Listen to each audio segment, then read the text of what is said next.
मंत्र पाठ। ओम सहनावतु सहनौ भुनक्तु सह वीर्यं करवावहै तेजस्विनावधीतमस्तु मा विद्विषावहै। ओम शांति शांति शांति। प्रथमावृत्ति की 408वीं कक्षा, छठे अध्याय का चतुर्थ पाद और सूत्र हो गए 21 संख्या तक। मुझसे कोई प्रश्न है तो? आचार्य जी, कल आप प्रकृति नियम और प्रत्यय नियम समझ रहे थे, तो एक उदाहरण बताए थे कि मैं दूध पीऊंगा, नहीं दूध नहीं पीऊंगा, दूध ही पीऊंगा, छाछ नहीं। तो हाँ, यहाँ नियम मेरा हो गया, मेरा नियम हो गया, अन्य लोग पिए ना पिए। तो यहाँ तो ही जिसके साथ लगा है दूध, तो दूध भी बंद गया ना आचार्य? हम आप भी बंद गए और दूध भी तो बंद गया। नहीं, दूध नहीं बंध गया। देखो, एक ग्रहण करने वाला और एक ग्राह्य पदार्थ है। तो ग्रहण करने वाले ने अपने को सीमित किया है ग्राह्य पदार्थ के साथ में कि मैं दूध ही पीऊंगा।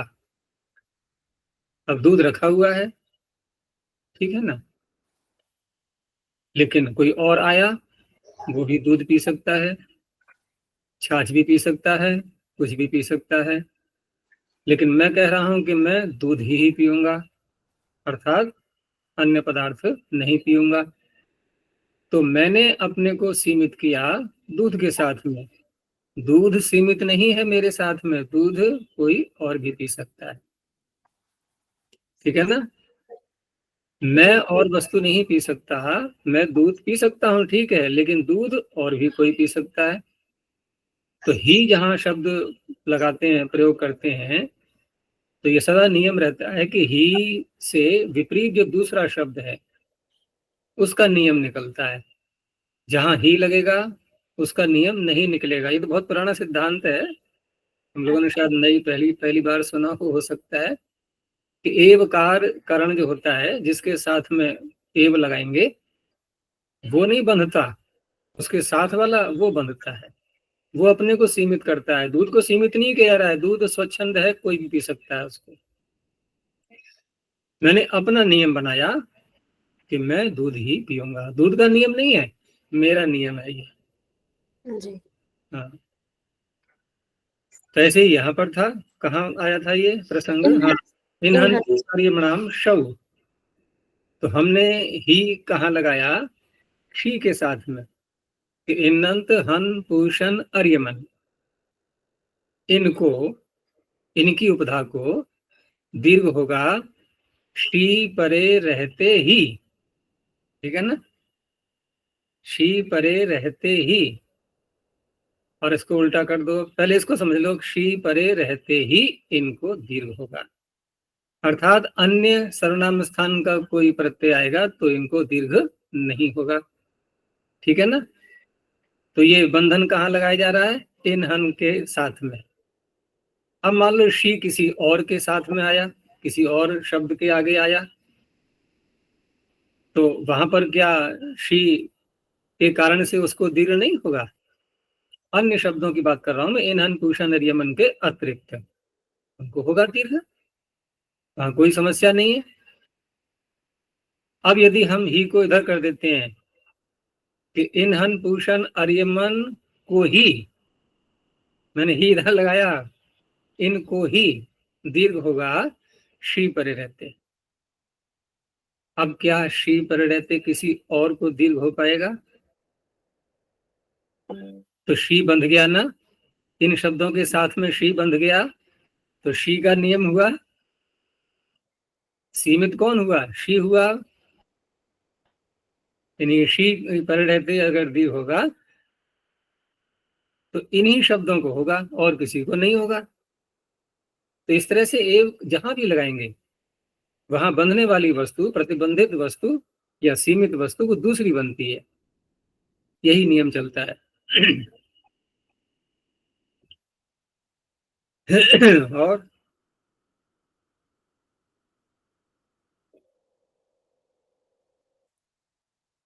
हो गया। तो आगे अब जो यहां से प्रकरण प्रारंभ हो रहा है, असिद्ध बतत्राभात, इसको देखते हैं। असिद्धवत अव्यपदम अत्र अव्यपदम अव्यपदम भात पंचमे क्वचनांतम। यहां देखो, एक तो शब्द है असिद्धवत, वत प्रत्यय किया गया है तुल्य अर्थ में। न सिद्ध असिद्ध, ये तो न समास कर ही लेंगे पहले। उसके बाद तेन तुल्यम क्रिया चेदवती ही, अर्थात असिद्धेन तुल्यम वर्तते इति असिद्धवत, असिद्ध के समान रहता है। तो क्या तात्पर्य हुआ इसका? असिद्ध के समान रहता है, इसका अर्थ ये हुआ कि सिद्ध नहीं है ऐसा माना जाएगा, ऐसा माना जाएगा। उसके तुल्य रहेगा, वो जो भी कार्य सूत्र करेगा तो उसका किया हुआ न किए के समान रहेगा, अर्थात दूसरे सूत्रों को उसका कार्य नहीं दिखाई देगा। असिद्ध में यही अर्थ करते हैं हम, पूर्वोत्तर सिद्ध में भी यही बात होती है। वहां भले ही वक्त शब्द नहीं लगाया है, लेकिन अर्थ हम वही करते हैं कि जो भी सूत्र अपना कार्य करते हैं वो पूर्व सूत्रों को उनका कार्य नहीं दिखाई देता। सभासद अध्याय वालों को त्रिपादी का कार्य नहीं दिखाई देता, और त्रिपादी में भी परस्पर पर सूत्र का कार्य पूर्व पूर्व सूत्र को नहीं दिखाई देता। दूसरा इसमें एक शब्द है अत्र। पहले आ को देखो, जैसे आ भात, तो आ का हम देखते हैं, पीछे भी देखते चले आए हैं कि मर्यादा में भी होता है, ये अभिविधि में भी होता है। यहाँ हम किस में मानेंगे? तो व्याख्याकारों का ही हमें नियम मानना पड़ेगा कि यहाँ जो है आ अभिविधि अर्थ में है, अर्थात भस्य का अधिकार जहां तक जाएगा। कहां तक जाएगा? पाद के अंत तक। तो अब हम यूं भी कह सकते हैं, यदि भस्य आया नहीं है अभी यहाँ पर, हम यूं भी कह सकते हैं कि अब यहाँ से आगे जो सूत्र आएंगे 23 संख्या से लेकर के पाद के अंत तक, इनमें इनमें क्या होगा? क्योंकि हमारा जो मानस बना हुआ है वो पूर्वोत्तरा सिद्धम का, हमें बार बार वहीं ध्यान पहुंचेगा हमारा कि वहां हम कैसे करते हैं। वहां हम तो ये करते हैं ना कि पूर्व पूर्व सूत्र को पर का कार्य नहीं दिखाई देता।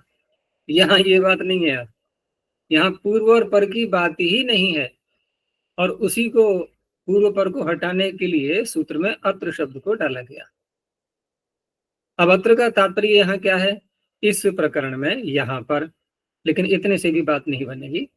यहाँ अत्र को और थोड़ा गहराई में ले जाएंगे और उसका अर्थ होगा कि समानाश्रय विधि जहां होंगी, एक ही निमित्त को मान करके दो सूत्र अपना अपना कार्य करेंगे, आश्रय उनका एक ही होगा। ठीक है ना? व्याश्रय यदि है कि पूर्व सूत्र ने किसी अन्य को मान करके कोई कार्य किया, अन्य आश्रय को लेकर के, दूसरे सूत्र ने किसी अन्य आश्रय को लेकर के अपना कार्य किया, अब दूसरे सूत्र की दृष्टि में पूर्व सूत्र का कार्य असिद्ध नहीं होगा। लेकिन आश्रय यदि एक ही है तो उस अवस्था में पहला सूत्र जहां भी लग रहा है, वो चाहे पर हो या पूर्व हो, ये नहीं देखना है, या क्रम को नहीं देखना है, वो पूर्व हो या पर हो। लेकिन अगर पहले लग गया है, वो पहले लग गया है इसलिए कि उसका निमित्त, उसका जो शर्त है उसकी पूरी हो गई, वो लग गया। अब दूसरा आया लगने के लिए, तो उस अवस्था में अगर वही आश्रय वो भी ले रहा है तो अब उसको पूर्व का कार्य, पूर्व सूत्र का कार्य नहीं दिखाई देगा। उदाहरण से और स्पष्ट हो जाएगा।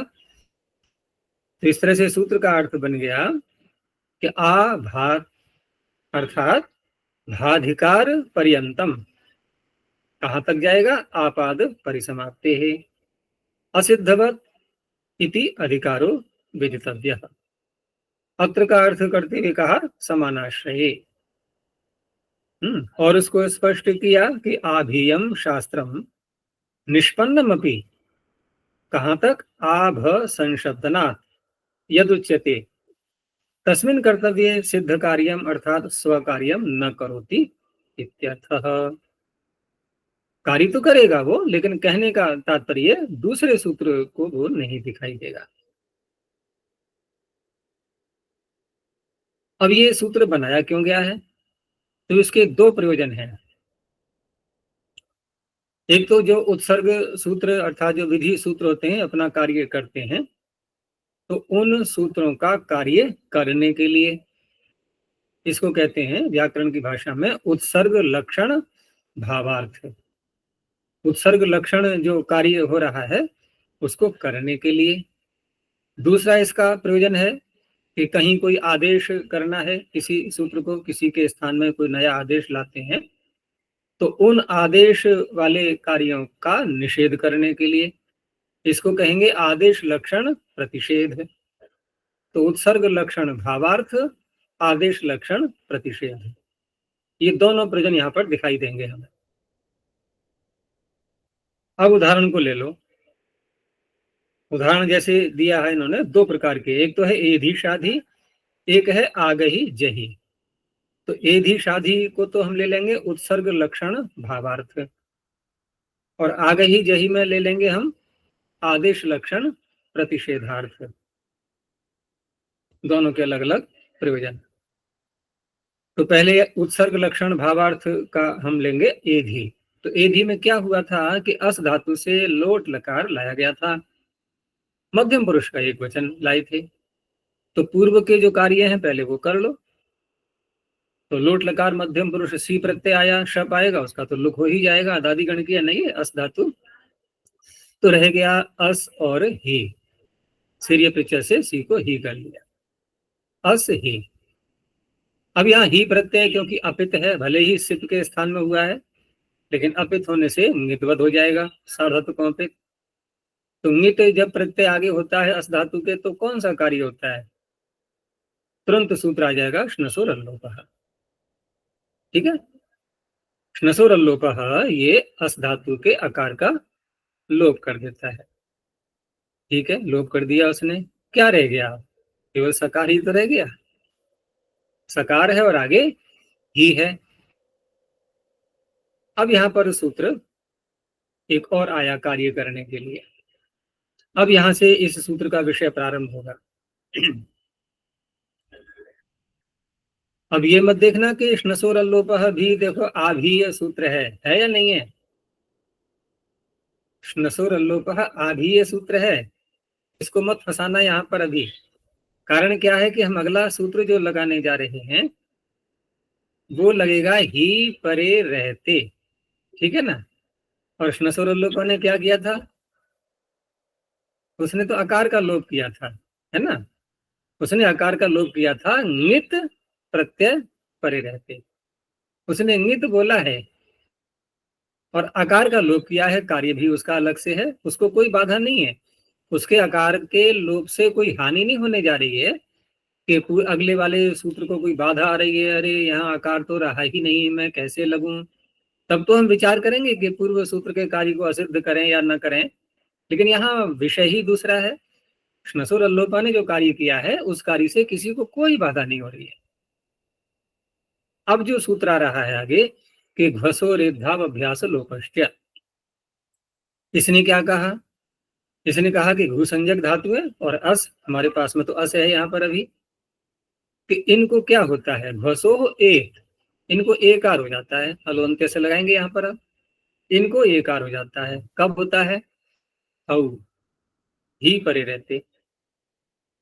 दूसरा कार्य अभ्यास का लोप, तो अभ्यास का लोप तो हम घू के साथ में घटाएंगे, अस के साथ में तो है ही नहीं अभ्यास, वो घू के साथ में घटेगा। तो अभ्यास लोप वाला कार्य यहाँ पर अभी नहीं करना है हमें, हमें केवल अस धातु को एकार आदेश करना है। तो अस का यहाँ पर सकार मात्र ही शेष है, हलोन्त्य से लगाएंगे तो वही है, सकार ही है बस, तो उसको कर लिया गया एकार। हो गया स्पष्ट। अब क्या स्थिति है, ए और ही, ये स्थिति है हमारे पास में, ए और ही। यहाँ एक अन्य विचार भी हो सकता है साथ में कि सकार और ही, इस अवस्था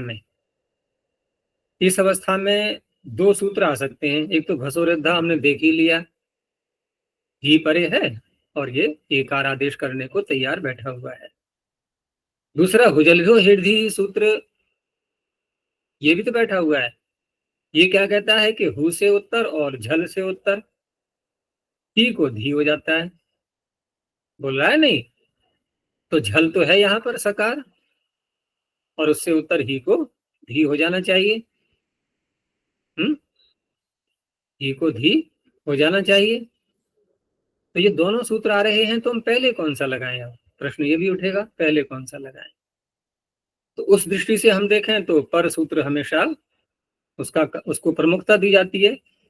तो पर सूत्र है यहाँ पर घसोरेद्धा, तो एकार हमने पहले कर लिया।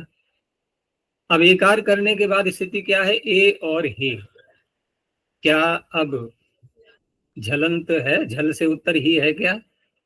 अब धी कैसे हो पाएगा हुजल्भ्यो हिर्दी से? अब देखो यहाँ पर इस सूत्र का कार्य प्रारंभ हुआ कि आभीय सूत्रों में पहला जो कार्य किया हमने जिस सूत्र से, वह कार्य अगर समानाश्रित कार्य हो रहा है तो दूसरे सूत्र के कार्य की दृष्टि से, दूसरे सूत्र की दृष्टि में पूर्व सूत्र का कार्य असिद्ध हो जाएगा। तो हुजल्भ्यो हिर्दी सूत्र की दृष्टि में, क्योंकि दोनों का आश्रय क्या है? ही पर रहते वो भी लगा था, ही पर रहते नहीं, ही पर रहते अस के सकार को हमने एकार किया, ठीक है ना, अस के सकार को हमने एकार किया। तो जिसको एकार किया है हमने वो क्या वर्ण है? सकार, ठीक है ना। और यहां पर भी हम झल किसको ले रहे हैं? उसी सकार को, जिस सकार को हमने एकार किया है उसी सकार के स्थान, उसी सकार को झल मानते हुए, क्योंकि झल हमें वही चाहिए था, जिस सकार को हमने एकार कर लिया वो पूर्व अवस्था में झल के रूप में ही था, अब एकार बन गया है वो। तो जिस सकार को हमने एकार किया है उसी सकार को हमें झल भी मानना है। तो एक ही आश्रय जब हुआ है दोनों सूत्रों की दृष्टि में, तो पूर्व सूत्र का कार्य अब इसको नहीं दिखाई देगा। इसको वहां क्या दिखाई देगा? झल ही दिखाई देगा। झल दिखाई देगा तो उसने ही को धी कर दिया। तो इस तरह से यहां बनता है ए धी। और ठीक यही सारी बातें घटेंगी शादी में। शादी में क्या है? वहां पर तो शास धातु है ना, और शास धातु से का भी लोट लकार मध्यम पुरुष एक वचन ही सी प्रत्यय आया और सी को ही भी कर लिया। ये भी उसी की है, अदादि गण की। अदादि गण की होने से शब का तो लुक हो ही जाएगा। तो सी को ही करने के बाद शास और ही, शास और ही। अब यहां क्या करेंगे? यहां सूत्र आता है शा हऊ, है या नहीं है?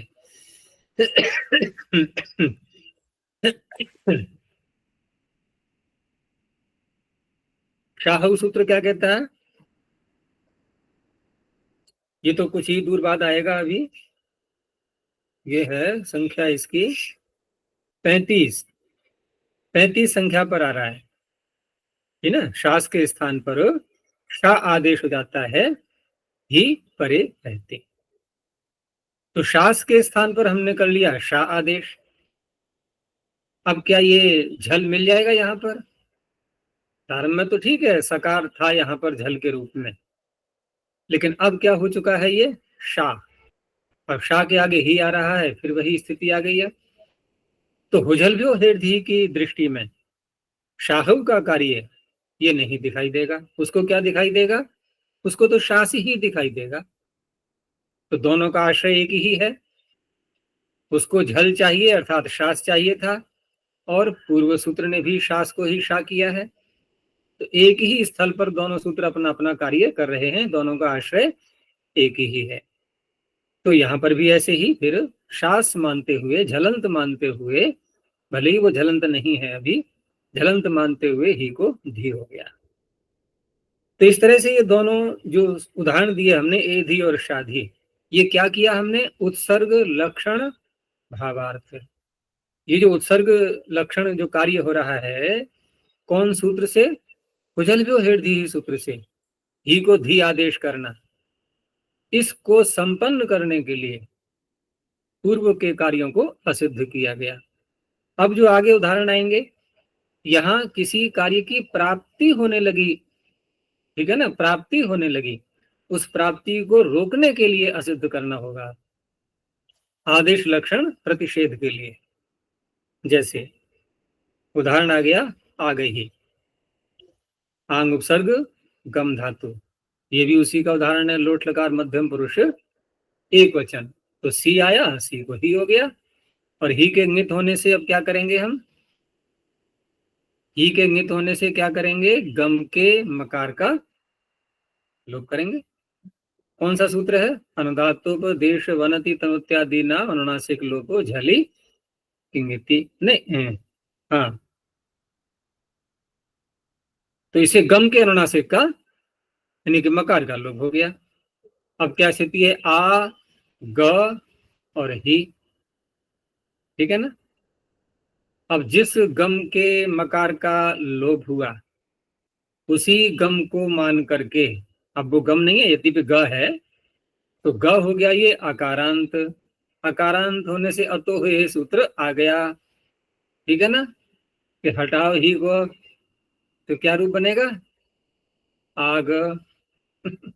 जैसे हम बोलते हैं पठ, गच्छ, तो यहां भी आग। अब यहाँ क्या है? ये प्राप्ति हो रही है ना, किसकी प्राप्ति?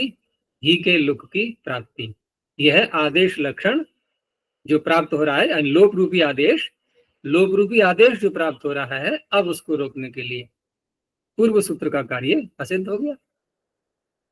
अर्थात जो मकार का लोप किया था वो उसको नहीं दिखाई दे रहा है। आश्रय दोनों का एक क्यों है? भाई इसको भी गम चाहिए, उसको भी गम चाहिए, दोनों गम में डूबे हुए हैं, ठीक है ना।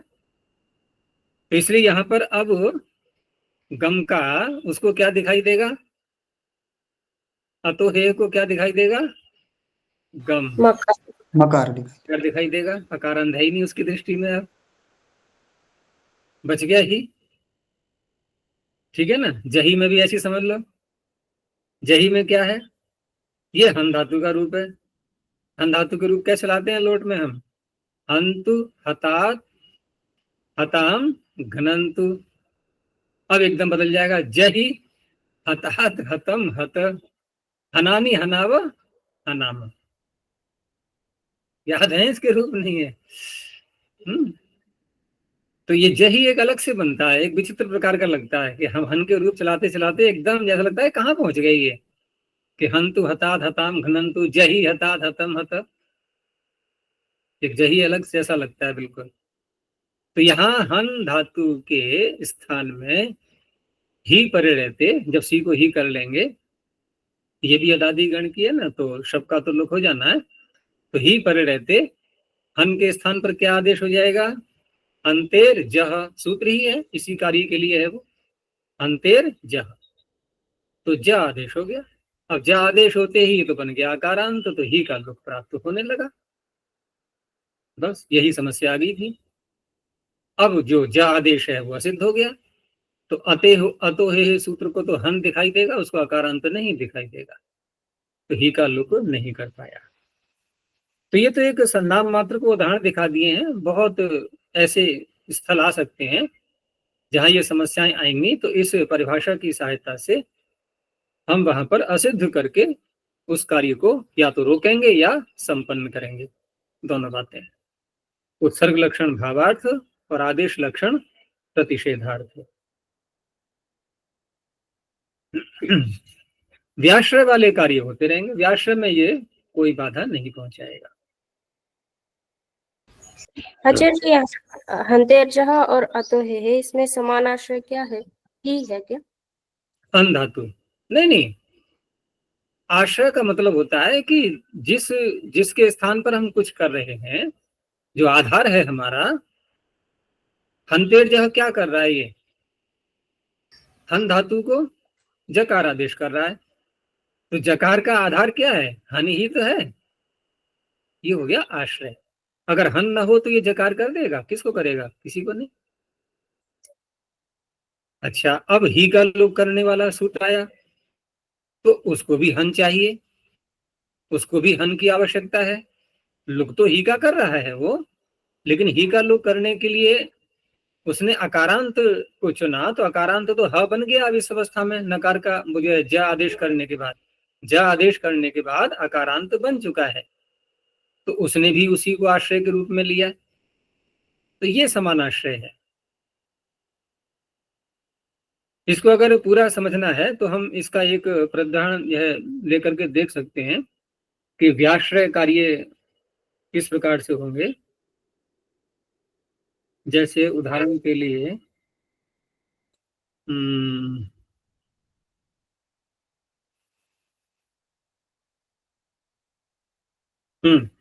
जैसे इन्होंने दिया है पपुषः, पपुषः जो है ना, ये पा धातु का हम जब रूप चलाएंगे लिट लकार में, पा धातु लिट लकार, और लिट के स्थान पर कर लो क्वसु आदेश, लिटः कानजवा क्वसुश्च, तो पा और वस, ये हो गया पा और वस। अब यहाँ पर क्योंकि लिट के स्थान पर हुआ है ये, तो लिटवत तो कहलाएगा ही, तो द्वित्व का भी कार्य होना है, तो पा को द्वित्व होगा, पा पा वस, पपा वस। यहां तक आ गए हम ह्रस्व करके अभ्यास में। अब यहाँ वस को वसो संप्रसारणम, ठीक है ना, वसो संप्रसारणम, अब इसके रूप चलाएंगे ना पहले हम, तब लगेगा वसो संप्रसारणम। तो पपा वस जो है यहां तक बनाने के बाद, अब जब इसके रूप चलाएंगे तो कोई व्यक्ति लाएंगे, तो जैसे शस ले आए हम, ऐसा प्रत्यय लाएंगे जहां भ संज्ञा हो जाए, तो शस ला करके भ संज्ञा कर दी गई। भ संज्ञा करते ही अब क्या होगा, वसो संप्रसारण, भस्य के अधिकार में तो है ये, हमें आभीय सूत्रों को देखना है ना यहाँ पर प्रकरण के अनुसार। तो वसो संप्रसारणम से यहाँ क्या हुआ, वस को हो गया संप्रसारण, बन गया उस, पपा उस। अब ये वसु जो था क्वसु, ये कित है, और जब तक ये संप्रसारण नहीं हुआ था तब तक तो आजादी नहीं था, ये संप्रसारण जब कर दिया हमने वस को उस, अब ये हो गया आजादी, लेकिन कित्व धर्म तो रहेगा ही। तो आजादी कित जब कोई प्रत्यय परे होता है तो आकार का क्या हो जाता है, आ तो लोप है टीचर, आजादी कित प्रत्यय आगे आएंगे तो आकार का लोप हो जाएगा। अब यहाँ पर विचार करो कि वसो संप्रसारणम, इसने किया वस को संप्रसारण, इसका आश्रय क्या है, वस, वस को संप्रसारण किया, और आतो लोप टीचर जो आकार लोप कर रहा है, इसका आश्रय क्या है, पा, पा का आ, उसी का तो लोप करेगा। मुझे पीछे बात चली थी आदेश लक्षण प्रतिषेधार्थम।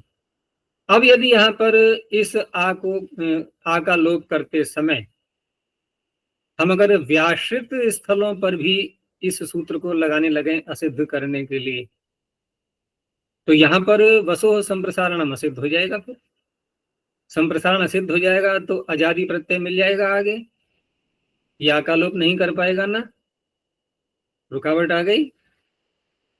तो व्याश्रय वाला कार्य समझ में आ गया। देखो उसने, उसका आश्रय था वस, और इसका आश्रय क्या है, पा का आ, ये अलग अलग कार्य हो गए दोनों के, अलग अलग आश्रय हो गया दोनों का। अब ये असिद्ध नहीं करेगा उस संप्रसारण को, क्योंकि वो व्याश्रित है। तो ऐसे बहुत से उदाहरण मिल जाएंगे, मैंने एक दिखा दिया है ऐसे ही। एक वार्तिक बहुत प्रसिद्ध है जो इसी सूत्र पर देना पड़ा है, क्योंकि इसकी कुछ अतिव्याप्ति सी होने लगी थी असिद्ध वदत्राभात की। तो दो स्थल ऐसे आते हैं जहां पर समानाश्रय होने पर भी ये सूत्र असिद्ध नहीं करता। वो वार्षिक के द्वारा निर्देश कर दिया गया है कि वो युटा उवंग यणोः सिद्धौ भवतः इति वक्तव्यम। दो कार्य कौन कौन से, वुक और युट। भुवो वुक लुंग लिटो हो, वुक आगम होता है, और दींगो युडची नीति युट आगम होता है। तो ये जो वुक और युट हैं ये असिद्ध नहीं होते, सिद्ध ही रहते हैं। कब? उवंग और यण करते समय। उवंग और यण करते समय यथासंख्य हो जाएगा, यानी वुक आगम उवंग करते समय सिद्ध रहेगा, युट आगम यण करते समय सिद्ध रहेगा। अब उदाहरण में देख लो, जैसे बभुआ हम बनाते हैं। अब देखो इस वार्ते को भूल जाओ थोड़ी देर के लिए, और बभुआ में देखो क्या स्थिति आ रही है कि भू धातु से लिट लकार तिप, तिप को अणल हो गया, द्वित्व भी कर लिया, सारे काम हो चुके हैं। भवते रह भी लगा लिया है, भ को ब भी कर लिया, तो ब भू और अनल का अ, ये स्थिति है। अब यहाँ पर भुवो वुग लुंग लिटो, यद्यपि हमने द्वित्व कर लिया है, लेकिन द्वित्व से पहले ही लगाते हैं इसको, ठीक है ना, वो भी ध्यान रखना है। तो भुवो वुग लुंग लिटो हो, लुंग लिट परे होने पर भू को ये भूक आगम करता ही है। तो भूक आगम कित होने से भू के आगे आएगा, तो स्थिति क्या है अब? ब भूव अ, भुवो वुग लुंग लिटो हो सूत्र का आश्रय क्या है?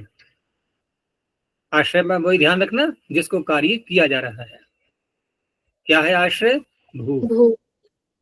ठीक है ना, अब ध्यान रखना इसी बात का। अब सूत्र आया यहाँ पर उवंग आदेश करने वाला, ठीक है ना, अचिष्णु धातु भ्रुवाम। ये क्या कहता है? अजाति प्रत्यय आगे हो तो ऊ को क्या हो जाता है? उवंग। अजाति प्रत्यय है क्या आगे? है ही, लेकिन ऊ दिख रहा है कहीं पर। हम वो कर चुके हैं, ध्यान रखना, वो को कर चुके हैं। तो स्थिति क्या है? भूव। अच्छा, और इसका आश्रय क्या है? उवंग करने वाले सूत्र का, इसका भी आश्रय भू है। भू का ही तो ऊ चाहिए इसको, और भूक आगम करने वाले का भी आश्रय भू ही था, तो समान आश्रय है। तो पूर्व सूत्र का कार्य, इनके भूक आगम जो किया गया है, भूक आगम ये उवंग करने की दृष्टि में असिद्ध हो जाना चाहिए ना। असिद्ध हो जाएगा तो उवंग कर देगा, वो फिर बन जाएगा बबुआ? कभी नहीं बनेगा। तो वार्तिककार ने कहा कि उवंग करते समय भूक आगम सिद्ध ही रहेगा। सिद्ध रहेगा तो उवंग नहीं हो पाया, बबुआ बन गया। ऐसे ही युट का उदाहरण, उसमें दी धातु आती है ना, दीन क्षय। तो दी धातु का आत्मनिपद की है, नकार लगा हुआ है दीन, तो आत्मनिपद में लिट लकार लेकर के आए, उप उपसर्ग है, उप दीदीये बनाना है हमें। तो यहाँ पर भी त प्रत्यय आत्मनिपद में आया, त को हमने एश कर लिया, लिटस तधियोरेश रेश, द्वित्व कर लिया, अभ्यास को ह्रस्व कर लिया, ठीक है ना। लेकिन द्वित्व करने से पहले ही हमें वो भी लगाना है, जैसे हमने वुक किया था द्वित्व करने से पहले, यहाँ द्वित्व करने से पहले लगाएंगे युट, दींगो युट अची किंगिति। आजादी कितंगित है, त को एश कर लिया है, आजादी कितंगित परे होने के कारण से युटागम हो गया। तो युटागम करने के बाद द्वित्व आदि सारे कार्य हो गए, तो उप द्वितीय ए, उप द्वितीय ए। अब यहाँ पर स्थिति क्या है कि युटागम का आश्रय था दी धातु, दींगो युडची किंगति, वही आश्रय था उसका। अब यहाँ पर दूसरा जो कार्य होने जा रहा है, एरने काचो असंयोग पूर्वस्य, संयोग पूर्व में है नहीं इसके, अनेकाच है, द्वित्व होने से अनेकाच बन गई ना, द्वितीय द्वितीय। तो ए अनेकाच ये वर्णांत मानेंगे। अब इसको हम वर्णांत इसलिए मानेंगे क्योंकि इसको भी दी चाहिए, युडागम करने वाले को भी दी चाहिए थी, तो समानाश्रय होने से एरने का जो संयोग पूर्वस्य की दृष्टि में दींगो युडची किंगति असिद्ध होने लगा। असिद्ध होने लगा तो इसको तो एवर्णांत तो दिखाई देगा ही। अब इसको युडागम नहीं दिखाई देगा, तो ये क्या करने लगेगा, यण आदेश। ये यण करता है, एरण्य काचो संयोग पूर्व से, ऊपर से आ रहा है ना एणु यण, उसी के आगे है ये। तो यण करने लगा ये, तो वार्तिककार ने कहा कि नहीं, यण करने की दृष्टि, यण करते समय युड आगम सिद्ध ही रहेगा। सिद्ध रहेगा तो एवर्णांत नहीं हो पाया, ये यण नहीं हुआ। उपदिदीय और ए उपदिदीय ऐसे ही रहेगा। अजय जी यण करते तो क्या भेद आ रहा है? अण नहीं, यण। यण। हाँ, तो यण दी को या करो, फिर एक या और है आगे युट का। भाई सूत्र की दृष्टि में ही तो युटागम असिद्ध है, हमारी दृष्टि में थोड़े ही है। हम अंधे थोड़े ही है, सूत्र अंधा हो गया है केवल। हम तो यकार बोलेंगे ना युट का, तो एक तो युट का यकार हो गया, और उससे पूर्व दी है उसको भी हमने यण कर लिया ई को। तो द्य, धकार, यकार, यकार, ए, बोलो क्या बोलोगे अब उसको? सब अशुद्ध हो जाएगा। तो उपविधि ये ऐसे बनता है रूपीय। तो ये बातें अजय जी फिर वो सूत्र लगते समय ही वो कार्य नहीं दिखता, लेकिन बाद में वो हो जाता है। सूत्र को आया, ये एरने का जो संयोग पूर्व से सूत्र आया, और आने के बाद वो पिछला वाला कार्य असिद्ध हो नहीं पाया, ये निराश होकर के चला गया। तो कोई बाधा ही नहीं है, निष्कंटक बोलो बुद्धि दिए, अब कोई रोकने वाला नहीं है। वो तो सूत्र चला गया ना, वो अपना कार्य कर ही नहीं पाया, उदास हो गया बेचारा। और तेरा जोर लगाया उसने असिद्ध करने के लिए, वो नहीं कर पाया असिद्ध उसको, पूर्व वाले को।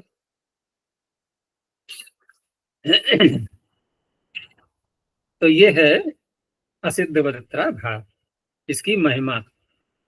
ठीक है ना। अब और सूत्रों की महिमा देखते हैं। एतावान से महिमा तो ज्यायाष्ट। तो आगे है स्नान न लोप। स्नात पंचम एक वचनांतम, न लोप प्रथम एक वचनांतम। ये जो स्नम प्रत्यय है उसका है ये स्नात, या क्रियादिभ्य स्नाका है। क्रियादिभ्य स्नाका अगर बनाएंगे तो क्या बनेगा पंचमी में, स्नात बनेगा। फिर क्त्वा का क्या बनता है, क्त्वः समासेन पूर्वे, भले ही षष्ठी हो पंचमी एक जैसा ही बनेगा ना। क्त्वः हलः श्नः शानझौ श्नः, तो यहाँ भी होगा श्नः, यानी कि श्नो नलोपः, ऐसा होता फिर। तो स्नात कहना ही ये बता रहा है कि श्नम का है ये। अगर श्ना का होता तो श्नः बनता पंचमी में। आतो धातु में बताया था मैंने कल, आतो का हम योग विभाग करके आकार का लोप करते हैं, भाषंजा जहां होती है वहां। तो सूत्र का अर्थ बन जाएगा स्नात उत्तरस्य, पंचमी है, उत्तरस्य न लोपः, लोप नहीं होता। ऐसा अर्थ करेंगे, न लोपः, नकार का लोप होता है। ठीक है, लोप नहीं होता, नहीं नकार का लोप होता है। हम लोग व्यवहार में नकार बोल देते हैं ना, कि किसी से कोई कार्य कहा कि हाँ भाई तुमने वो कार्य उसको कहा, उसने किया कि नहीं, या नहीं उसने तो नकार दिया, उसने नकार दिया। लेकिन यहाँ हम संस्कृत में बोलेंगे नकार शब्द, तो यहाँ वर्ण के आगे कार लगता है। वहां नकार दिया वो अलग है, हिंदी में बन गया नकार दिया, निषेध कर दिया।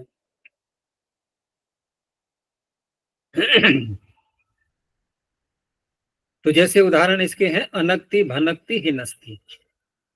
स्पष्ट है कि जब स्नम से उत्तर नकार का लोप कर रहे हैं तो सभी धातुएं कौन से गण की कहलाएंगी, तो धाती गण की।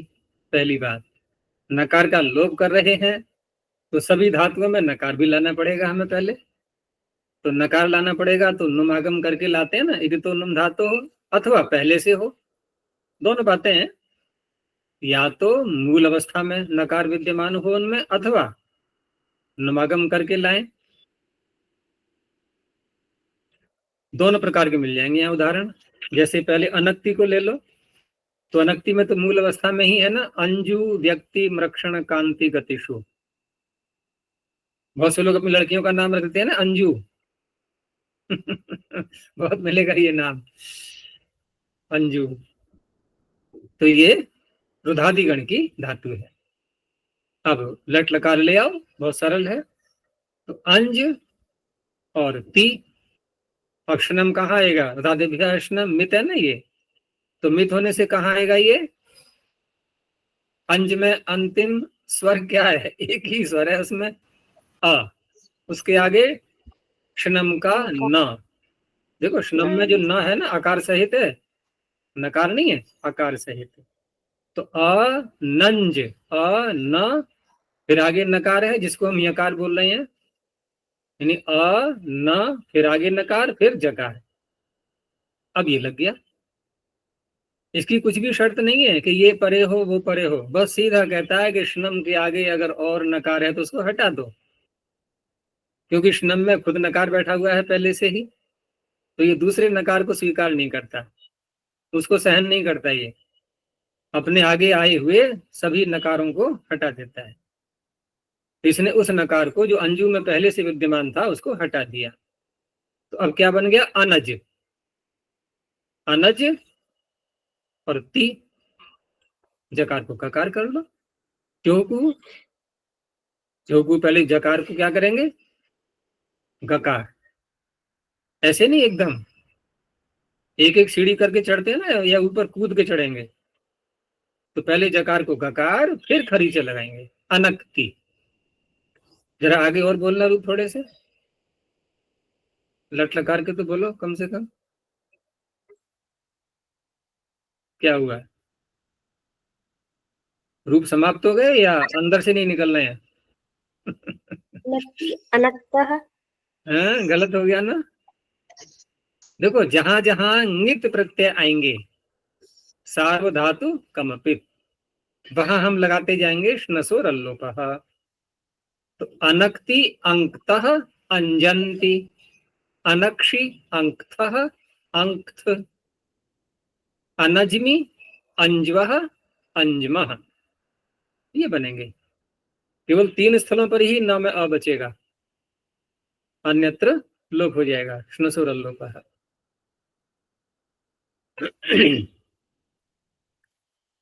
दूसरा क्या था, भनक्ति। तो यहां भी पहले से नकार विद्यमान है, भंजो आमर्दने, रगड़ देना किसी को। तो इस तरह से भंज में भी सब वैसे ही कार्य है, तो यहां भी नकार का लोप हो गया, तो भनक्ति भंक्तः भंजंती, भनक्ति। तीसरा उदाहरण जो है ये नुमागम करके नकार लाया गया है, हिसी हिंसायाम, उसमें पहले से नहीं है, तो जो नुमागम किया गया यदि तो नुम धातु से, तो हिंस और आगे ती। अब यहां भी श्नम आया तो ही के आगे आएगा, ही के आगे जब श्नम आया तो उस श्नम के न से उत्तर नुम वाले नकार को हटा दिया गया, ठीक है ना, हिनस। ही श्नम का न, और धातु का रह गया केवल अब सकार, जो नुमागम का नकार था वो हट गया, हिनस ती, बस। आगे कैसे बोलेंगे,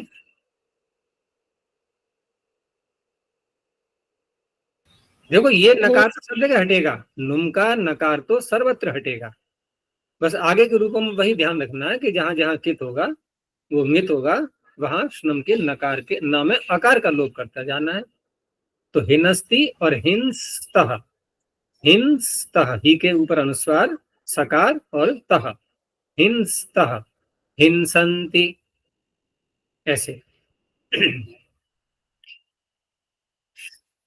तो ये है स्नान न लोप, ये जहां जहां भी धादिगण की धातुओं में नकार चाहे पहले से हो या नुम करके आए, तो ये भी सूत्र बहुत लगता है क्योंकि कई धातुएं हैं उसमें इस प्रकार की। दूसरा इसमें और विचार करना है, तो जैसे श्नम यहाँ पर शकार भी साथ में पढ़ दिया गया है, कोई आक्षेप कर सकता है ना कि आपको श्नम में शकार पढ़ने की, अनुबंध पढ़ने की क्या आवश्यकता थी, आप सीधे बोल दो सूत्र ना न लोप, ना से उत्तर नकार का लोप हो जाता है।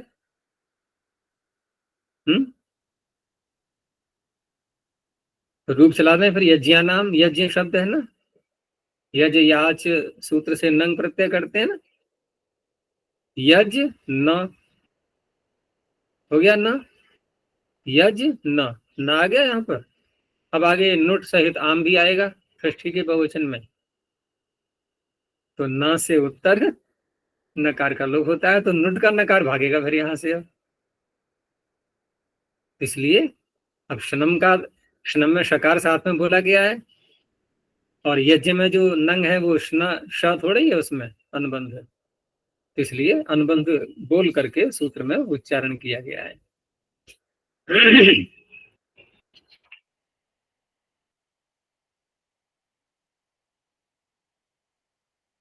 अच्छा, और अगर हम शकार सहित ही न ले आए तो, चलो यज्ञ में तो ठीक है, आ गया समझ में कि शकार सहित नकार नहीं है। हम सूत्र ऐसा ही रखते हैं, स्नान न लोप, स्न से उत्तर नकार का लोप हो जाता है। तो शब्द ले आए हम प्रश्न। प्रश्न, अब प्रश्न का बनाओ षष्ठी का बहुवचन, प्रश्नानाम, तो प्रश्न और नाम, ठीक है ना, स्न से उत्तर आ रहा है, नकार नहीं आ रहा है, ईमानदारी से बोलना। बेईमानी से नहीं। तो स्न से उत्तर आ रहा है नकार। तो देखो एक नियम और भी काम करता है जहां ऐसी स्थितियां आती हैं कि जिस शब्द का ग्रहण सूत्र में होता है, जैसे सूत्र में ग्रहण किया गया शना का, शना से उत्तर, अब हमने किया क्या है यहाँ पर, बेईमानी क्या करी है, ईमानदारी से नहीं दिया उत्तर हमने। बेईमानी ये की है कि शकार तो ले लिया हमने, प्रश का, धातु में जो शकार हुआ ना, छो शुर न सिकेच, और नकार ले लिया प्रत्यय का न, ये हो गई बेईमानी। तो होता क्या है कि जब ऐसे स्थल आते हैं तो वहां एक परिभाषा बनी हुई है, लक्षण प्रतिपदोक्तयोः प्रतिपदोक्तस्यैव ग्रहणम। मान लो हमें श्न का ग्रहण करना है, सूत्र में आए हुए श्न शब्द को हमें इसको देखना है, कहाँ पकड़ेंगे हम इसके लिए। तो कहा कि देखो जहां दोनों प्रकार के उदाहरण मिल रहे हों, जैसे प्रश्न भी मिला हमें, और उधर पीछे हमने देख ही लिया अनक्ति भनक्ति आदि उदाहरणों में, तो लक्षण और प्रतिपदोक्त। लक्षण का तात्पर्य होता है सूत्र के द्वारा किया हुआ कार्य करके वो स्थिति आई है। जैसे प्रश्न में सूत्र लगाया पहले हमने, यजयाच या छुह शुडना सिकेच, तो पहले हमने शकार किया, फिर नंग प्रत्यय लाए, तो नंग प्रत्यय तो चलो ठीक है, वो तो प्रतिपदोक्त ही है, लेकिन जो छकार को शकार किया छुह शुडना सिकेच सूत्र से, ये लाक्षणिक है या नहीं है, ये प्रतिपदोक्त नहीं है, ये लाक्षणिक है। तो लाक्षणिक और प्रतिपद उक्त, प्रतिपदोक्त नाम लेकर के उसका उच्चारण करना, प्रतिपद उक्त, प्रतिपदेन उक्तम प्रतिपदोक्तम। तो ऐसे स्थलों पर हमें किसका ग्रहण करना चाहिए, लक्षण प्रतिपदोक्तयोः प्रतिपदोक्तस्यैव ग्रहणम भवति, लाक्षणिक का नहीं होगा। अब धादिभ्यः श्नम से जो श्नम आया, ये लाक्षणिक है या प्रतिपदोक्त है, यहाँ श्न को बनाया गया है क्या, नहीं, सूत्र में इसका उच्चारण है, ज्यों का त्यों ले लिया बस, ये कोई आदेश करके नहीं बनाया गया है। लेकिन प्रश्न में शकार कैसे बनाया हमने, आदेश करके, वो लाक्षणिक हो गया, उसको नहीं ले सकते।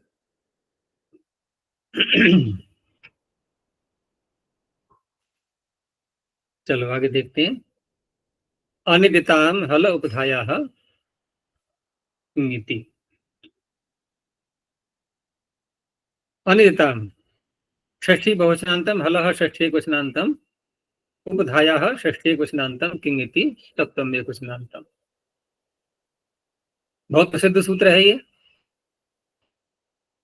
और ये कहाँ कहाँ लगता है कि इदित धातुओं को छोड़ देते हैं सदा, क्योंकि इदित धातुओं में जो नकार आता है ये आता है इदितो नुम धातु से। तो पाणिनि का कहना यह है कि देखो हम प्रयास करके उस नकार को लाए हैं, उसको नहीं हटाएंगे। हाँ, पहले से जो विद्यमान है उसको हटाएंगे। तो न इदित अनिदित, अर्थात इकारः इत येषाम्, तो न इदितः अनिदितः। किंगति में ककार और ngकार इन दोनों का द्वंद्व करके उसके बाद फिर इत शब्द के साथ में बहुव्रीहि समास कर लेंगे। पीछे से जो प्रकरण चल रहा था अब तक यहाँ, तो केवल ये न लोपः का ही प्रकरण प्रारंभ हो रहा है अभी ये, क्योंकि और तो कोई प्रकरण पीछे सब समाप्त हो चुके थे। असिद्ध बदत्रा भाव से हम एक नए क्षेत्र में आ चुके हैं अब। और यहाँ जो अब प्रकरण प्रारंभ हो रहा है ये स्नान न लोपः से प्रारंभ हुआ है ये, और ये नकार का लोप ये जाएगा लगभग 10-11 सूत्रों तक। ठीक है ना, एक तो ये हो गया स्नान न लोपः, 10 सूत्रों तक और जाएगा ये। तो इसको हम कह सकते हैं न लोप प्रकरण। हम जब किसी विषय को प्रकरणों में बांध देते हैं ना तो थोड़ा समझने में सरलता हो जाती है। तो प्रकरणों का हमेशा ध्यान रखा करो, और प्रकरण स्वयं भी बना सकते हैं हम, कोई आवश्यक नहीं है हमें यहाँ लिखा हुआ मिल जाए सर्वत्र। तो यह है न लोप प्रकरण। जब भी कहीं नकार के लोप की बात आए धातुओं में तो इसी प्रकरण में आए हुए सूत्रों को देखा जाएगा। तो सूत्र का अर्थ हो जाएगा कि अनिदिताम अंगानाम, षष्ठी है उधर अंगस्य में षष्ठी है, उसका बन जाएगा ये विशेषण अनिदिताम अंगानाम। फिर सूत्र में पढ़ा हुआ है हलः, और हल क्या होता है? वर्ण। प्रत्याहार जब भी आएंगे तो इसका तात्पर्य क्या होता है? वर्ण। प्रत्याहार में से एक ही वर्ण को तो लेते हैं हमेशा। तो ऐसी विधियों को बोलते हैं वर्णाश्रित विधि, वर्ण के आश्रित विधि। और वर्ण जब गृहीत होते हैं और जब वो किसी का विशेषण बनते हैं तो वहां तदंत विधि हो जाती है। तो हल का यहाँ हो जाएगा हलंत। तो अनिदिताम अंगानाम हलंतानाम उपधाया, नकार से लोपो भवति, न लोपो पीछे से आ रहा है। किंगिति परतः, अब किंगित क्या है ये? तो क इत्यस्य ङ इत्यस्य यस्य यस्य क्या है ये? तो प्रत्ययों में अनुबंध लगते ही हैं। इधर हम अंग बोल रहे हैं, स्पष्ट है कि अंग की अंग तो संज्ञा होती ही तब है जब प्रत्यय आगे आ जाए। तो भले ही प्रत्यय शब्द यहाँ नहीं कहा है फिर भी हम प्रत्यय ले सकते हैं नहीं अब गर्वपूर्वक, कोई बाधा है? क्योंकि अंग बोल रहे हैं, अंग बिना प्रत्यय के बनता नहीं। और कितिंगित में सप्तमी आ रही है परे रहते, स्पष्ट है कि प्रत्यय ही होगा। तो कितिंगिति प्रत्यय परतः। तो अब धातुएं कैसी ली जाएंगी यहाँ पर? ऐसी धातुएं जिनमें मूल अवस्था में ही, उपदेश अवस्था में ही नकार विद्यमान होगा, नुमागम करके नहीं लाया जाएगा। तो स्रंस ध्वंस ये धातुएं ऐसी ही हैं धातु पाठ में। तो स्रंस धातु से अब प्रत्यय ऐसा लाएंगे हम जो कि कित हो या ङित हो। तो रूप चलाते समय कित और ङित प्रत्यय कहाँ मिलते हैं? आत्मनिपद के तो सारे ही प्रत्यय ङित होते हैं। और परस्मी पद में लेते हैं तो 3 प्रत्ययों को हटा करके अन्य सारे ङित बन जाते हैं। और कित कहाँ ढूंढेंगे हम? कित तो लकारों में होंगे नहीं, कित फिर निष्ठा आदि प्रत्यय ये ऐसे ढूंढेंगे। त्वा है, क्त है, तवतु है, ये सारे इस तरह से। तो पहले उन्होंने दिया है कित का उदाहरण। तो स्रंस धातु से निष्ठा प्रत्यय क्त प्रत्यय किया तो नकार का लोप कर दिया, बस बन गया स्रस्तः, कुछ भी नहीं करना है इसमें। और ध्वंस धातु से ध्वस्तः, स्रस्तः ध्वस्तः। एक और दे दिया कित का, सार्व धातु के यक, यक कित होता ही है। तो भाव या कर्म में जब लट लकार लाएंगे तो सार्व धातु के यक से यक प्रत्यय आएगा, शब्द तो आएगा नहीं अब। तो स्रंस य और ते, नकार का लोप कर दो, स्रस्यते ध्वस्यते। अब नित का उदाहरण दिया है इन्होंने, ये दे दिया है यंग का, फिर है ना, अन्य लकार वो न ला करके सीधा यंग में पहुंच गए। ये यंगंत रूप बनाया इनका, स्रंस का और ध्वंस का यंगंत रूप बनाया। तो यंगंत बनाने के लिए पहले हमें यंग करके जो कार्य करने होते हैं सारे वो करेंगे। तो स्रंस या ध्वंस से यंग प्रत्यय किया गया, और यंग प्रत्यय करके द्वित्व भी करना होगा, ठीक है ना। तो द्वित्व आदि जब कार्य करेंगे तो इसमें अभ्यास में जैसे स्रंस को ले लें हम, तो अभ्यास में स्रंस का क्या बचेगा शेष? स, यही तो बचेगा। हलादि ही शेष है, आदि वाला हल।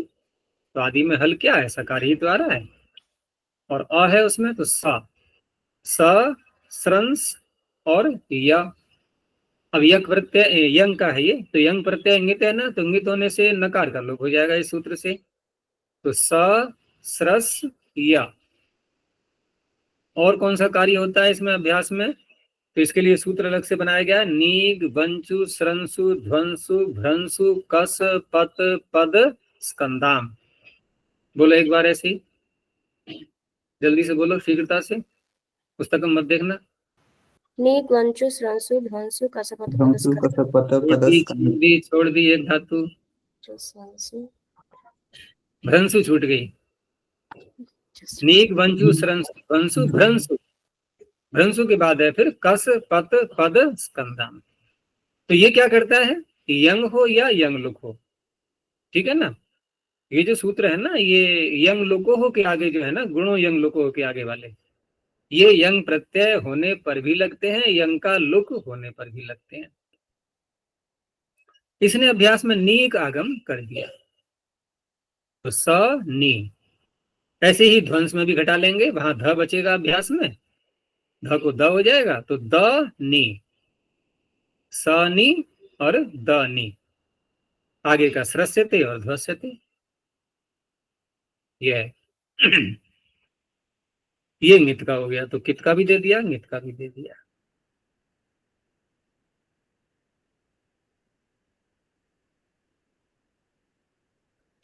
यह है कौन से गण की? स्रंसु, भौतिक श्रमसु ध्वंसु भौतिकी वादी की। वादी में ही है, वादी में है ये। और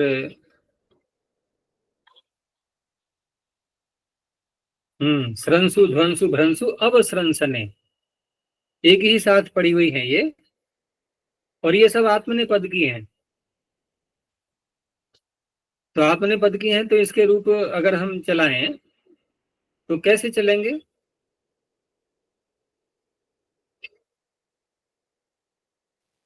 यहाँ तो शप आएगा ना, तो तभी तो इनको उदाहरण देना पड़ा है यंग का। अगर अदादिगण की होती तब तो नित प्रत्यय सीधा आगे आ ही जाता, तस झी ये लाएंगे जब। अब क्योंकि यहाँ तो शप आएगा, तो शप तो नित है नहीं, तो वहां तो रूप ऐसे लेंगे ना फिर, स्रंसते स्रंसेते स्रंसन्ते। है सर्वत्र नकार या नहीं है? सर्वत्र है, क्योंकि नित नहीं मिला ना इनको, यहाँ पर नित मिला इनको जा करके यंग प्रत्यय करके, क्योंकि शब आ गया ना बीच में, यहाँ शब आ गया। तो स्रंसते स्रंसेते स्रंसन्ते ऐसे चलेंगे आगे। अब जो सूत्र आ रहे हैं, क्योंकि इसने तो कहा था किंगिति, कित नित परे रहती, लेकिन कुछ और धातुएं भी हैं जहां कित नित के अतिरिक्त अन्य स्थलों पर भी हमें नकार को हटाना है। तो सूत्र आगे आया दंश संज, ये क्या लिख दिया इन्होंने, तंज। ये ता को सा कर लेना, गलत छप गया है। दंश संज स्वंजाम शपी, तो दंश संज स्वंजाम षष्ठी बहुवचनांतम शपी सप्तम एकवचनांतम। देखो ना, शप परिणति कर रहा है अभी, तो कितनित से यहाँ कोई संबंध नहीं, और सभी में नकार पहले से ही है, नुमागम करके नहीं लाया गया है। तो दंश संज स्वंज इत्यतेषां अंगानाम उपधायाः नकारस्य शपि परतः लोपो भवति। तो दशति सजति और परिष्वजते, स्वंज क्योंकि आत्मनेपद की है तो परिष्वजते। तो इस तरह से सर्वत्र शप आएगा, और शप के कारण से नकार का लोप हो जाएगा। तो दंश दशने है, और संज संज स्वंगे, ऐसे ही स्वंज है, तो संज स्वंज दोनों एक साथ में ही है, नहीं अलग अलग है।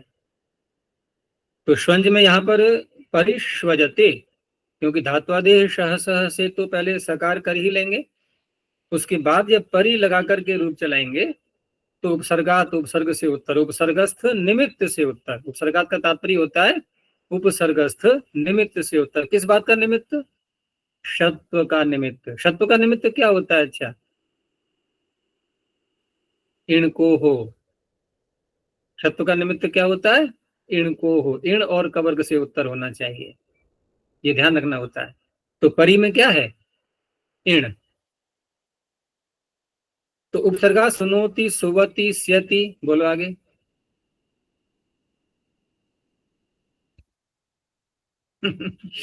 उपसर्गात् सुनोति सुवति स्यति स्तौति स्तोभति स्थासे नयसे धसि च संज स्वंजाम। हाँ, तो इसमें संज आ गई, देखो ना अंत में, संज स्वंजाम, नहीं स्वंज, स्वंज का उदाहरण बनेगा स्वंजाम, स्वंज आ गई तो वही स्वंज है ये, तो स को श हो जाएगा, ऐसे परिष्वजते।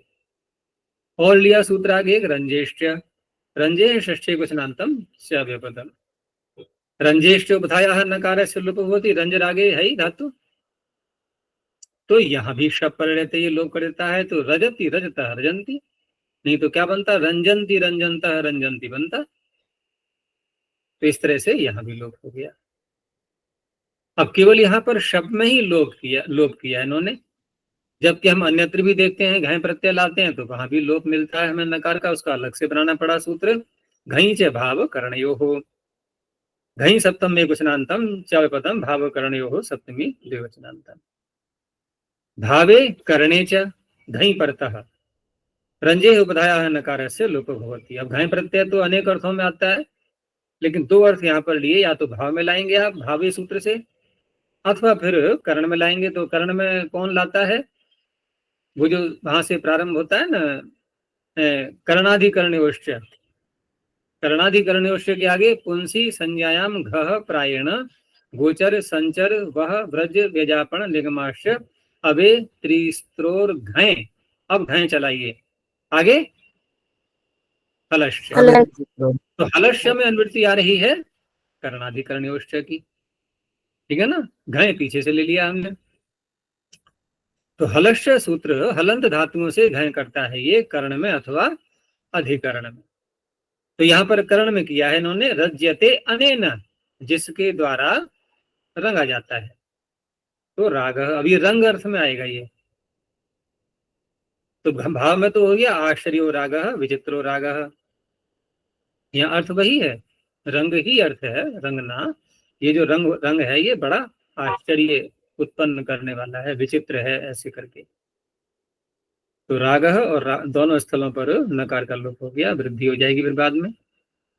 स्यदो जवे ये निपातन है, स्यदः प्रथम वचनांतम जवे सप्तम वचनांतम। घय का प्रकरण चल रहा था तो निपातन भी घय का ही दे दिया, बना बनाया शब्द पढ़ दिया। यह धातु है स्यंदु प्रस्रवणे, तो स्यंद में नकार पहले से विद्यमान है, तो जवे अभिधेये घई परतः स्यदः इति निपात्यते। साथ में अर्थ भी बोल दिया है, क्योंकि वहां तो है स्यंदु प्रस्रवणे, टपकने अर्थ में, लेकिन यहाँ क्या है कि जब अर्थ में वेग, तो पाणिनि के सूत्र के अनुसार ही प्रमाण मिल गया कि जब अर्थ में भी इस धातु का प्रयोग होता है, वेग अर्थ में। और वैसे भी टपकने में भी क्या वेग ही होता है, कोई वस्तु ऊपर से गिरती है तो वेग होता है ना उसमें, क्योंकि पृथ्वी का गुरुत्वाकर्षण खींच रहा होता है उसको। लेकिन केवल वेग इतना ही मात्र कहना होगा, तो उस अवस्था में स्यदः में नकार हट जाएगा, और वैसे ही टपकना बोला जाएगा तो स्यंदः बोलेंगे, फिर तब स्यदः नहीं बोलेंगे। तो गो स्यदः अश्व स्यदः जो दिया है इन्होंने यहाँ पर, इसी प्रकार के शब्दों में इसका प्रयोग मिलता है। तो तात्पर्य क्या होगा इसका? गायों का या अश्वों का वेग, उनके चलने का जो वेग होता है, गति, उसके लिए। आगे और दिया एक निपातन, अवोदयी धौध्म प्रश्रथ हिमश्रथा प्रथमा बहुवचनांतम। तो सारे ही शब्द घय प्रत्यांत ही हैं, ये सर्वत्र नकार का लोप दिखाई दे रहा है। अवोध एध ओद्म प्रश्रथ हिमश्रथ इत्येते शब्दाः घञ् इत्येतेषां नकारस्य लोपो निपात्यते घञ् परतः। अब इसमें निपातन से कुछ और कार्य भी किए गए हैं साथ में, तभी तो बने बनाए पड़े हुए हैं ये। तो अवोध में अब उपसर्ग हटा दें यदि, धातु है उन्दी क्लेदने, उससे घय प्रत्यय किया गया। और घय प्रत्यय करके क्या हम नकार का तो लोप कर दिया हमने, तो रह गया उद। अब उद गुण हो जाएगा, अबोध तो अबोधः, तो मात्र यहाँ पर केवल नकार का लोप हुआ निपातन से, और कोई कार्य नहीं है। ठीक है। अच्छा, अब दूसरा देखो एध। तो एध में धातु है ईंधी दीप्तौ, तो इंद धातु से जब घय प्रत्यय किया और नकार को भी हटा दिया, तो नकार को हटाते ही गुण की प्राप्ति हो रही है कि नहीं? अब गुण तो हो ही जाएगा, नकार था जब तक तब तक गुण नहीं हो पाता। लेकिन इन्होंने कहा है कि गुण यहाँ निपातन से है। इंद धातु से घय प्रत्यय किया, नकार को हटा दिया, नकार को हटाने के बाद उगंत लघुप धस्य च, यही तो गुण करेगा।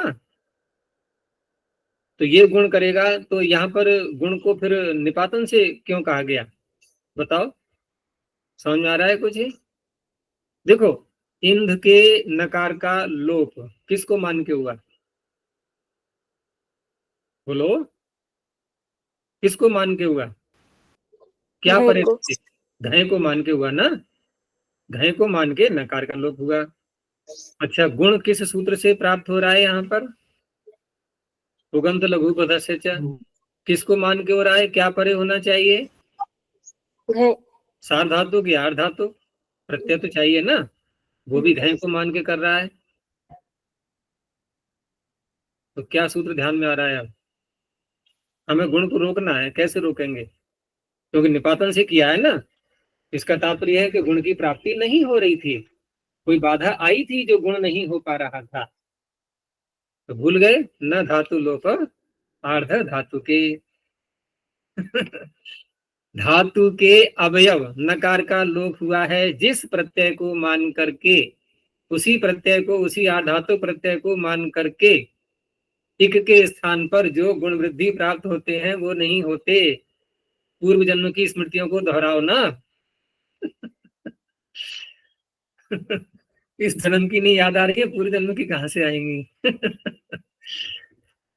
तो इसलिए गुण प्राप्त नहीं हो रहा था, तो निपातन से किया गया है। ओद्म, यहाँ उन्दी क्लेदन है, ये मन प्रत्यय का है, ये ठीक है ना, ये घय का नहीं है। तो ये मन प्रत्यय परे रहते, और मन प्रत्यय करने के लिए हमें उणादि सूत्र की सहायता लेनी होगी। तो अर्तिस्तु सुहु श्रीधृक्षु भाया वा पद यक्षिणीभ्यो मन, यद्यपि वहां पर धातु ये नहीं पड़ी है, लेकिन प्रत्यय तो पड़ा है मन। उणादि में कुछ भी मिल जाए, हमें धातु मिल जाए तो प्रत्यय कोई सा कर लो, प्रत्यय मिल जाए धातु कोई सी ले आओ, मन मर्जी है ना, मैं जो भी करूं मेरी मर्जी। तो इस तरह से यहाँ पर मन प्रत्यय करेंगे उन्द धातु से, और नकार का लोप कर दिया। नकार का लोप कर दिया तो क्या रह गया? उद और म, उद म। अब देखो यहाँ भी वही बात आ गई, जिस प्रत्यय को मान करके धातु के अवयव का लोप किया, उसी प्रत्यय को मान करके एक के स्थान पर गुण प्राप्त हो रहा है। तो न धातु लोप ने रोक दिया, लेकिन निपातन से करना पड़ेगा। ऊर्ध्म, श्रथ में श्रंथ धातु है, और दूसरा भी श्रंथ का ही उदाहरण है, ये हिमश्रथ और प्रश्रथ है। तो हिम और प्र, ये हिम और प्र जो लगाए गए हैं, तो इन्हीं के साथ में ये शब्द ऐसे मिलेंगे। सामान्य इनको हटा दें तो नहीं मिलेगा ऐसा, इसलिए श्रंथ में जो नकार का लोप है ये घय प्रत्यय परिणति करेंगे। अब वृद्धि की प्राप्ति होती है बाद में। अच्छा, यहाँ पर वृद्धि की जब प्राप्ति हो रही है तो न धातु लोप क्यों नहीं रोक पा रहा है? यहाँ वृद्धि का अभाव निपातन से जो कर रहे हैं, तो निपातन से क्यों करना पड़ रहा है? न धातु लोप अधातु के क्यों नहीं रोक पा रहा है वृद्धि को? कौन देगा उत्तर? देखो, जिस नकार का लोप हमने घय को मान करके किया, उसी घय को मान करके वृद्धि प्राप्त हो रही है। बहुत जल्दी से कौन देगा उत्तर? न धातु लोप आर्ध धातु के क्यों नहीं रोक पा रहा है वृद्धि को?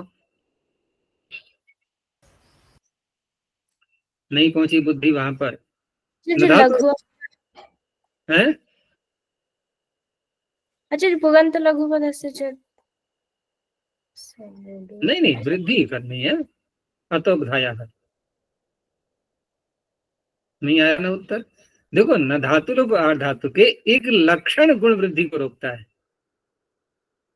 एक गुण वृद्धि से वहां बल्कि पूरे सूत्र की ही आ रही है। तो तब वृद्धि का एक लक्षण अच्छा जी, बात कट रही है, है। कट क्या गई बात है, आज। गड़बड़ होने लगी हाँ जी, है? हाँ जी, गड़बड़ होने लगी। चलो, समय भी हो गया है तो पता चल गया ना, न धातु लोप आर्ध धातु के नहीं रोक पाएगा, ठीक है ना, क्योंकि एक लक्षणा वृद्धि नहीं है ये, तो इसलिए अब हमें निपातन से रोकनी पड़ेगी। तो प्रश्रथ हिमश्रथ ये बन गए। बस ठीक है, यहीं तक रखते हैं। प्रणव ध्वनि। ओ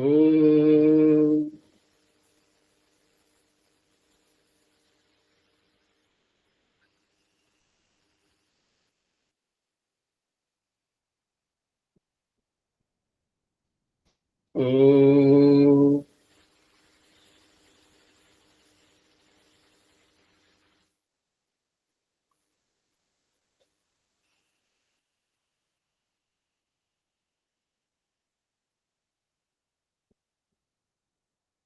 ओ